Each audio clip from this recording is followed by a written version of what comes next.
तर नमस्कार मंडळी, भारतीय निवडणूक आयोगामार्फत देशभरात विविध प्रकारच्या निवडणुका घेतल्या जातात आणि कशा पद्धतीने भारताची लोकशाही चालते त्याचा एक सुंदर असा नमुना आज आपल्याला आमच्या शाळेत बघायला मिळतोय की शाळेचं जे मंत्रिमंडळ आहे त्याच्या निवडणुका या ठिकाणी संपन्न होत आहेत। तर प्रत्येक मंत्र्यासाठी एक स्टॉल मांडलेला आहे, छान बॅलेट देऊन मस्तपैकी प्रत्येक विद्यार्थी मतदान करतोय।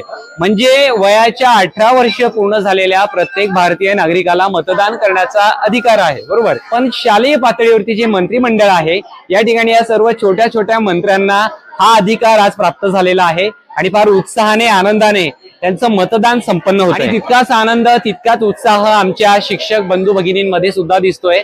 तर खूप छान ही प्रक्रिया आज शाळेमध्ये संपन्न होते। तर संविधानानुसार देशाचा कारभार कशा पद्धतीने चालतो त्याचं एक छान प्रात्यक्षिक विद्यार्थी आपल्या विद्यार्थी जीवनात अर्थात शाळेतच अनुभवणार आहे। म्हणून आजचा दिवस अगदी खास असणार आहे सर्व विद्यार्थ्यांसाठी।